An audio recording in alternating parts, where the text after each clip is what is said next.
British public, it seemed the most stunning racing car ever produced. To those on the inside, it was a different story.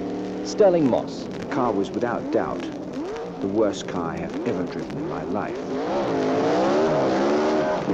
Rivers Fletcher, who became BRM's publicity advisor. Looking back on it, of course, it would have been much wiser to have built a simpler car. Well, the start to this race is one of the most sensational things I've ever seen. The BRM came out long after all the other cars were on the grid. It came round the circuit with Raymond Zomer at the wheel. The engine started up.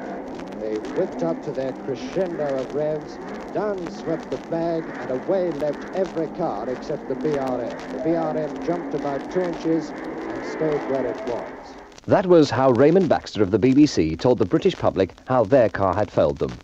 The date is August 1950. The place is Silverstone, and the racing car in question is the BRM V16 on its racing debut when it failed on the start line.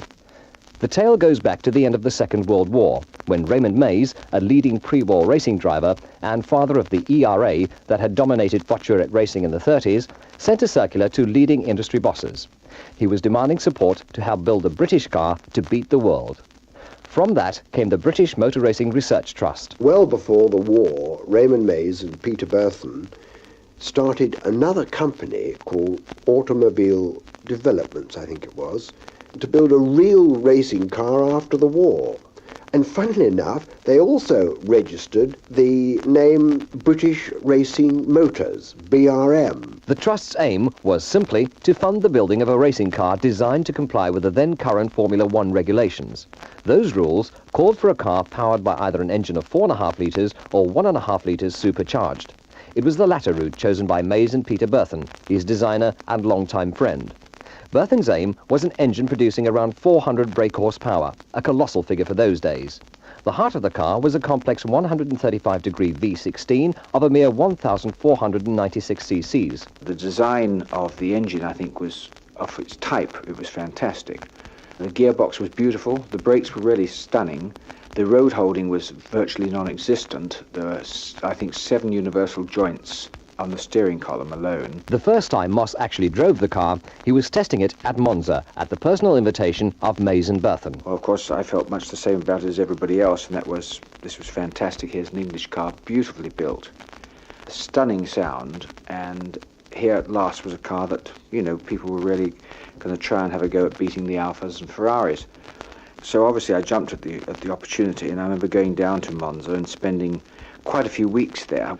And in all the weeks I was there, I don't suppose I did 100 miles. The car was without doubt the worst car I have ever driven in my life. After countless delays, the car's racing debut was at that fateful 1950 Silverstone International Trophy. Well, we heard eventually that the clutch had gone, and now we have heard officially from the designer Peter Berthon. He states, in an official statement, as I say, that the transmission has gone on the BRM. Eventually, further public failures forced the Trust to sell off the project, and they found an enthusiastic buyer in Sir Alfred Owen. Development of the car continued, although the dismal failure of the current Formula One regulations to provide good racing led the sports authorities to raise Formula 2 to World Championship status. From now on, BRM could only run in Formula Libre races, in effect, in unimportant club events. But the car, in either Mark I or later short wheelbase Mark II sprint guise, was as difficult to drive as ever. When it did go, it was quite frightening because it had this enormous amount of power, and if you happened to have adhesion, which was difficult on the narrow tyres, of course it would really go off the mark like a scalded cat.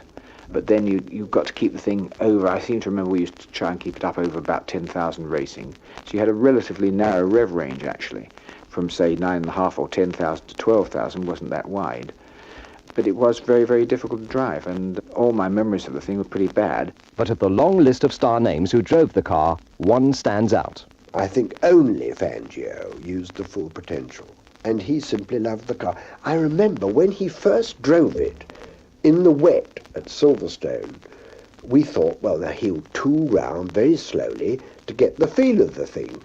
No fear. He was flat out right from the start, with the car pointing all sorts of directions in the corners. And when he'd come back, smiling and happy, we asked, why did you go so fast straight away? And I remember that he said, well, that's the only way you can find out what happens. You have to drive it too fast first. In all, there were 5 V16s built. 3 were original Grand Prix Mark I versions, the other 2 Mark II models. 2 Mark II models. 2 Mark II models were written off in accidents, but the remaining 3 were put into storage at the end of their career into storage at the end of their career into storage at the 16 its faults. The V16 had one outstanding feature. The noise. It is incredibly noisy, and this wonderful, very different noise.